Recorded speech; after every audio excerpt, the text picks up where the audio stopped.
This is Joe Bacino, and this is episode 25 of the All-American Legacy podcast. Before we start the episode, quick announcement.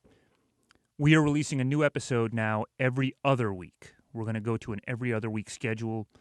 So the next episode, episode 26, will be released on Tuesday, July 11th. We're going to continue the program. We're going to do the full history, but the every week schedule is just crushing us. So please leave a rating and a review on iTunes. It is helping other people find the episode. We've now got more than 4,000 people listening to this, so we just want to keep building the audience and keep telling the history of the 82nd Airborne Division. Thanks. On this episode of the All-American Legacy podcast, we'll discuss the history and significance of the Maroon Beret. Some of the information we provide will be surprising, even to longtime supporters of the 82nd. Some of the information may even be controversial to our fans, so stay tuned. This is the 82nd Airborne Division, fearless among fighting units. From Fort Bragg, home of the airborne and the center of the military universe, this is the All-American Legacy Podcast. An inside look at the 100-year history of the 82nd. They are all American, all the way.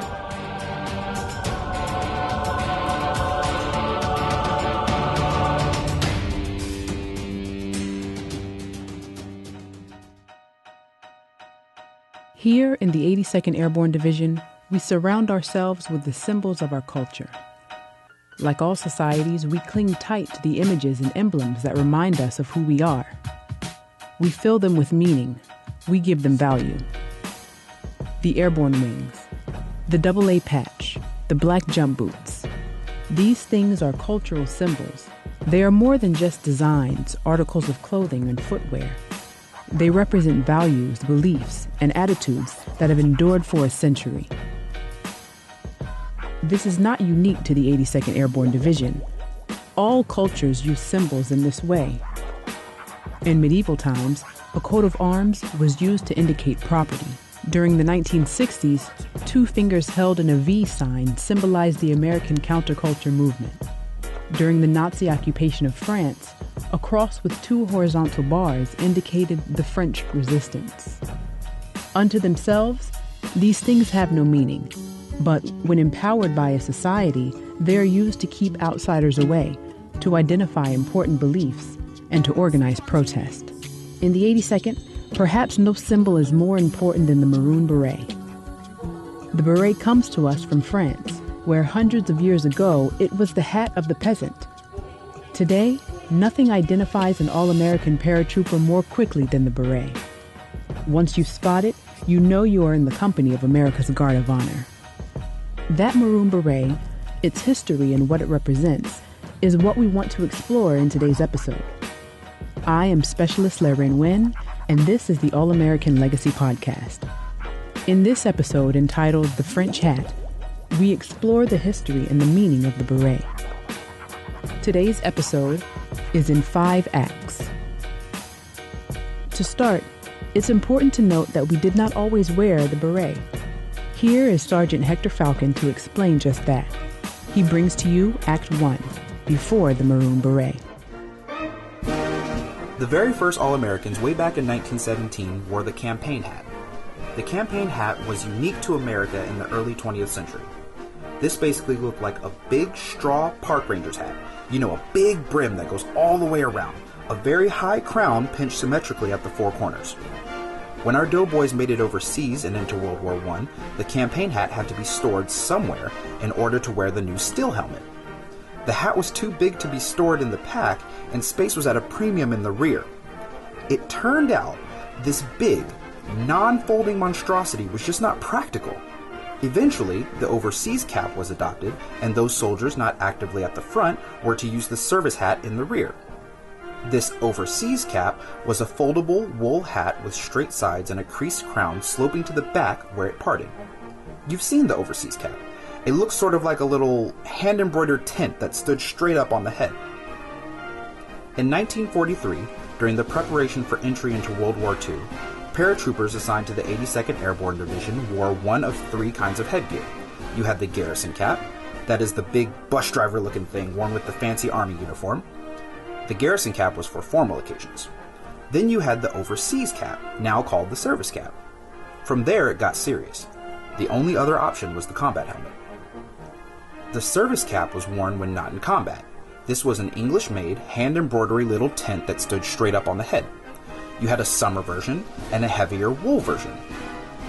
Paratroopers wore their distinctive patch on their service cap, and if you know anything about the 82nd Airborne Division, you know we love our patches. Initially, parachute troops and glider-borne troops had their own distinctive cap insignia. For the parachutists, this was just a round patch with a white parachute, and for glider-borne troops, well, a glider, of course. But in late 1943, Major General Ridgway, you remember him from earlier episodes, he's the first commander of the 82nd as an Airborne Division, requested a generic paraglider cap patch for both airborne and glider troops. This was a glider in the front of an open parachute.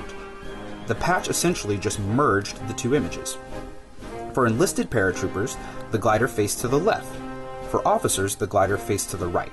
Other than that, the patch was identical. By late 1944, the Army had fielded the M1943 field cap. The 1943 refers to the year it was designed. This was an olive drab cap with a straight bill that had a flannel wool panel that folded down to cover the ears and the back of the head. The 82nd and 101st were the only two divisions issued the M1943 field cap. We wore some version of that cap for 29 years. In 1953, the 82nd and the rest of the Army wore a stiffened version of that field cap. You see, General Matthew Ridgway, former commander of the 82nd and now Chief of Staff of the Army, wanted forces to improve their soldiery image. He directed the development of a commercial stiffened and blocked model of the field cap to be produced with a coffee can shape. Ridgway's leadership on the issue came to be associated with the headgear, so much so that it was called the Ridgway cap. Of course, you still had the service cap for formal occasions, but we now moved on to the Ridgway cap. That is, all the way up until 1973. So that brings us to the Maroon Beret and Act 2, Browning. So where did the Maroon Beret come from? I spoke with our Lieutenant Colonel Jovic II to find out. He did some digging on this, and this is what he came up with. Well, British airborne forces started wearing a maroon beret in 1942. Theirs is a darker shade, but it's very close to ours. They wear it still to this day. In fact, if you see the film A Bridge Too Far, in that film it features Dirk Bogarde as General Browning, known as Boy Browning. Browning is considered the father of British airborne forces. In that movie, all the Brits wear the beret. So Browning commanded the 1st Airborne Corps in World War II. He was the deputy commander of the 1st Allied Airborne Army during the war as well, towards the end of the war. And he did a lot to create the image of the airborne forces. So in the summer of 1942, he decided that his men ought to have their own distinctive beret instead of the practice of wearing the headgear of the rest of the British Army. So he felt this would help reinforce the feeling of their belonging to a brotherhood. And the result is the famous maroon beret. Now, how he selected the color, how he selected the maroon color, the red color, history is a little unclear on this point. There are really two general ideas, but most historians think both are untrue now. So the first idea is that Browning observed a British paratrooper crack his head open during a hard landing. According to this story, the man was bleeding from his head, and Browning was so impressed he thought the image of a paratrooper with a bloody head depicted the courage and manliness he wanted to instill in the British airborne forces. So he used the color of the blood. There's now no evidence that really happened, and a lot of people think that did not happen. So the other idea is that Browning's wife, Daphne du Maurier, who was a British playwright and poet, picked the color. It seems likely that both of these are myths, so no one really knows how Brown came up with the color of the maroon beret. Either way, it stuck, and thanks to General Browning, we have the maroon beret that we wear today. Act 3, Controversy. We spent months putting this together, researching the beret, talking to people who care about it. What we arrived at is an understanding that the beret is part of us, part of who we are and what we represent. That voice in the background is Crispin J. Burke. Crispin is an all-American paratrooper, and he helped us with this episode. Our Lieutenant Colonel Jovic II spoke with Crispin after he did some research, and we were all a little surprised by what he found. 1973 was when the division started wearing the Maroon Beret. And it appears that around that time, the Chief of Staff of the Army allowed all sorts of organizations throughout the Army to wear distinctive berets authorized by the local unit commander to enhance unit morale. So you had the 101st Beret, a light blue beret. You had tanker berets. You had the cavalry Stetsons throughout the 1970s. But by 1979, these distinctive headgears of different sorts had proliferated to such an extent that the Army Chief of Staff said no more aside from the Ranger Black Beret and the Green Beret for the Special Forces. So there went the Airborne Maroon Beret. So I didn't realize this. So there was a blue beret for the 101st? Apparently so. I've never heard of this. It's good. I've been told this. I have yet to see for myself. Wait. Just wait. The 101st had a blue beret? Maybe Lieutenant Colonel Bacino should explain. The 101st had a blue beret. Look, I know it's weird. I know. Our friend Crispin Burke did this research for us, and all of a sudden we found out that the 101st had a blue beret in the 1970s. We did not believe it, so we went to the Center for Military History and, well, it's true. The 101st had a dark blue beret. We have the pictures. They look pretty striking. It's just odd to see the Screaming Eagles wearing a beret. It turns out that we here in the 82nd started wearing the Maroon Beret in 1973. Well, the 101st used to be airborne, and in many ways members of that division have a rivalry with members of this division. These are, after all, the two World War II airborne divisions that jumped into D-Day. Well, in 1974, General Honeycutt, the commander of the 101st, petitioned the Army for a beret for his unit, and in November of that year, the Army authorized it. The 101st was reorganized as an air assault division that same year, and the soldiers of the 101st wore their air assault wings on their blue beret to the left of their rank. So, well, by 1979, you just had a mix of different headgear across the Army. You had the blue beret worn by the 101st. You had the orange beret worn by Army aviators. You had these awful olive drab berets worn by units in Alaska. Of course, you had the black beret worn by the Rangers, and then you had the 1st Cavalry Division with their Stetson. So it was a mess. So the Chief of Staff of the Army, General Edward C. Meyer, said no more. We're the Army, we're all part of the same Army, and we'll all wear the same hat, the Army patrol cap. No more berets. We actually have a copy of the information paper that was circulating around the Army in 1979 after the decision was made to ban the beret. This information paper was intended to arm Army leaders with the facts so they could communicate them to paratroopers and supporters of the 82nd who argued that the division should continue to wear the beret. It's pretty important to this discussion, so we'll read a portion of it. So here's our Sergeant David Greason reading a portion of that information paper. Information paper, December 1979. The issue. Soldiers, former service members, concerned citizens, and members of Congress have been questioning the Army's rationale for the decision which prohibits members of airborne units from wearing maroon berets. Facts. 1. The media have largely confined themselves to commenting on the maroon berets which soldiers in the 82nd Airborne Division have worn the past 5.5 years. 2. The issue is one of considerably larger magnitude. 3. During the last 5 years, there have been intolerable proliferation of non-standard uniform items being worn by various Army units. 4. The vast majority of the queries and complaints the Army has received regarding this policy has addressed the perceived impact on the 82nd Airborne Division. The 82nd Airborne Division has an extremely distinguished record and has played a vital role in our nation's defense for many years. However, its members did not begin wearing maroon berets until September 1973. 5. The decision to prohibit the wearing of the maroon beret was made after thorough consideration and lengthy deliberation. The Army concluded that the long-term interests of the entire Army are best served by a continuation of a policy that prohibits the maroon beret. So, with that clarification, let's go back to Lieutenant Colonel Bacino's discussion with Major Crispin Burke. In 1973, the commander of the division was Major General Frederick Croson, the 26th commander of the division. He requested the Maroon Beret. He requested it 3 times before it was authorized. He requested the 18th Airborne Corps allow the division to wear the Maroon Beret, denied the first time, February 1973. Requested again on 1 August. It wasn't outright denied. At this point, the 18th Airborne Corps commander was Lieutenant General Price. He had concerns about the cost. And then General Croson asked again on 17 August, and at this point, it was authorized by 18th Airborne Corps. So the effective date for authorization of the Maroon Beret by the 82nd Airborne Division was 31 August 1973, and the division donned the beret that day. So 6 years later, what happened? So 6 years later, there came a point where the Army Chief of Staff just said, no more distinctive berets. And that included the 82nd Airborne Division's Maroon Beret. Right. So for a period of about 2 years, the 82nd Airborne Division was walking around in soft caps. And so you had some passive-aggressive resistance, not just among the junior paratroopers, but among some of the senior leaders. There was one battalion commander who buried his beret out in front of the battalion headquarters, and he spent the next 2 years going everywhere with the steel pot helmet on his head. Right, because you wouldn't wear anything other than... The maroon beret or a helmet, no soft cap. Right, and so there was a campaign. Now, you wouldn't think people would be just upset about it because we hadn't been wearing it forever. We've been wearing it for 6 years. So at this time, 1979, there was a campaign to bring back the beret to the 82nd. One of the people involved in the campaign, surprisingly to me, was General Ridgway.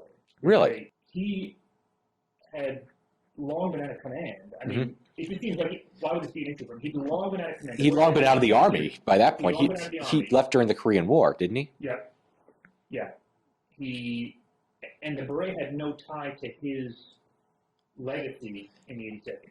Because the 82nd had sort of adopted it as an unofficial headgear after he left command and gave it to General Gavin, correct? Right. So anyway, he was part of the campaign. So what happened next? Okay, so there was a campaign. General Sandy Malloy would even ask the Army Chief of Staff at the time. Sandy Malloy was the commander of the 82nd Airborne Division at the time. We should clarify here that Major General Frederick Crozon commanded the 82nd from July 1972 to October 1974. General Thomas Tackaberry, who died this year, came in behind him. General Roscoe Robinson came in behind Tackaberry, and Major General Guy Sandy Malloy commanded the division from December 1978 to February 1981.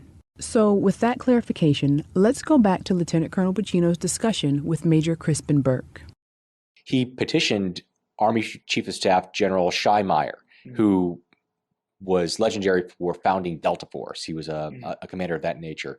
And he successfully won the Maroon Beret back sometime in 1981.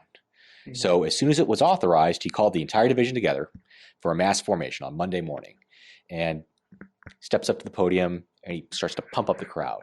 And he asks them, "Who are you?" And 16,000 paratroopers answer all in unison, "Airborne!" And he asks them again, "Who are you?" 16,000 paratroopers once again, "Airborne!" Then all of a sudden, he takes off his soft cap, throws it into the crowd. Out of his cargo pocket comes the Maroon Beret, puts it on his head, and he says, "You bet your sweet ass we are." So it was November 28th, 1980, when the Army gave the 82nd permission to go back to the Maroon Beret. That permission actually helped the 82nd because it was codified in a regulation. The entire Army now knew that the headgear for the 82nd was to be the Maroon Beret. But that wasn't always the case. You see, in the 1970s, when the 82nd was wearing the Maroon Beret, most of the Army did not know this was authorized for us. As a result, our paratroopers had to carry a blue card in their breast pocket everywhere they went. We have copies of the card in the All-American Legacy podcast studio. The card shows the AA patch on the front. In bold black letters, it reads, "Authorization to wear the Maroon Beret," and a blank space for the paratrooper's name. Finally, it has the signature of the division commander, then Major General Roscoe Robinson. Ralph Alvarez, a former All-American Paratrooper and now an archivist in the 82nd War Memorial Museum, explains to Joe Bacino the reason for the card. Not everybody knew that the Airborne was wearing the beret. Not everybody in the Army? No. I mean, outside of Fort Bragg. Outside of Fort Bragg. People didn't know. No. So people walking around with the berets, go through the Atlanta airport back in the day, and we got sergeant majors with uniform violations, because back then, anytime we went on leave, even if it's just recreational leave, you still have to be in proper uniform to sign out and travel in proper uniform. So we're coming back. Yeah. We got told with the beret, I'm sorry, Major was getting all that stuff. What are you doing? Not right here, because let's pick out the start, giving them the authority to wear the beret. Now, in the 82nd Airborne Division, it's not enough to just wear the Maroon Beret. You have to wear it in the right way. You have to wear it so that you look like an All-American Paratrooper. You get the crease over the right eye and the fold just right. And if you get these things wrong, your beret can look poofy in the middle and stick up like a chef's hat. Or worse, it can hang flat on your head. To avoid these problems, there's one place and one person to whom new paratroopers go to get their beret pre-shaped. And that brings us to Act 4, Mama Rose. Mama Rose at General Jackson's Army Surplus Store in Fayetteville has been shaping berets for paratroopers since 1999. We sent Jovic II to General Jackson's to speak with Rose to find out how she does it. When they come in here, they don't know how to put the beret in there. They don't know how to wear the beret. So I have to steam right here in the back of the sewing. I will steam it down so that make sure there's a foot to it. And I'll steam it down. I use a paper clip it, and I clip it and use a paper clip and clip it down. Or sometimes I just use a stapler to staple it down to make sure the flap going down, the shape is real good so that it's supposed to look good for the formation or whenever they stand out in the front of the command. So the beret means a lot here in the 82nd Airborne Division. But outside of Fort Bragg, outside of the United States military, the beret means different things to different groups. And that brings us to Act 5, Fashion Sense. To some, the beret is the cheaply produced hat made of felt.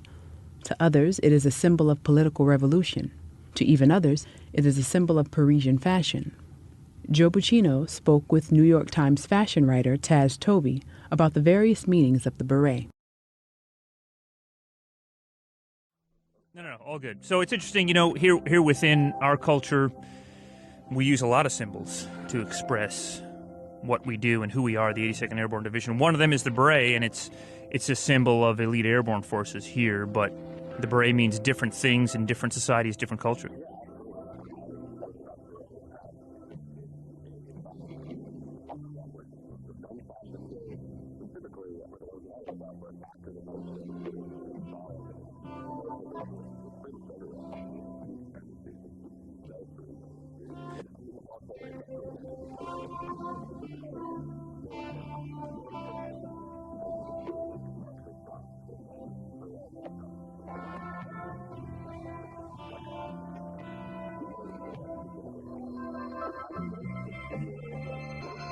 Right.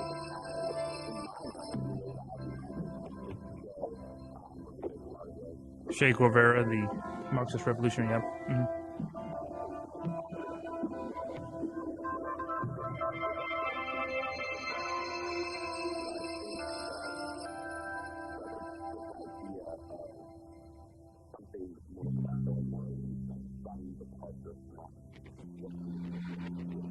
Right.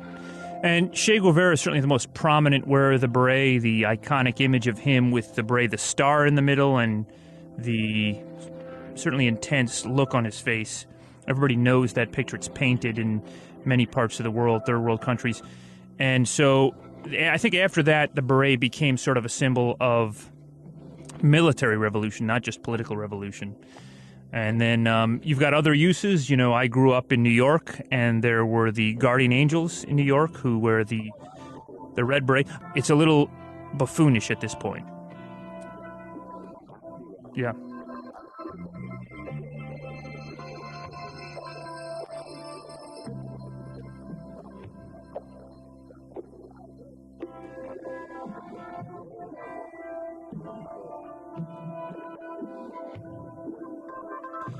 No, I'm understanding of it. The beret had a history before we started wearing it. It's going to have a history unto its own, and most of the world, most cultures, most societies do not really understand that the 82nd Airborne Division wears this beret. It's a piece of clothing that means different things to different people. It has a specific meaning to us here, but when you see different figures or iconoclastic figures or revolutionary figures wearing it, it does not really reflect it at all on the beret that we wear here. So we've covered the history of the Maroon Beret and its significance. We've also covered the controversy associated with it and what the beret means to different cultures. For us, the Maroon Beret endures. It's such a rich part of our legacy that we may still be talking about it at our bicentennial anniversary. I guess we'll see you in 2117 to find out. So that's it for this episode. We hope you learned something. Please send us a note at 82nd Airborne Division PAO@gmail.com. If you enjoyed the show, leave us a rating and a review on iTunes. This will help others to find the show. As always, the All-American Legacy Podcast is brought to you by the 82nd Airborne Division Public Affairs Office. We want to thank Taz Toby from the New York Times, Ralph Alvarez from the 82nd Airborne Division War Memorial Museum, and of course, Mama Rose. Special thanks also to Sergeants Hector Falcon and David Greason for lending their voices to this episode. Tune in next Tuesday for another episode of the All-American Legacy Podcast. I'm Specialist Laren Wynn. All the way.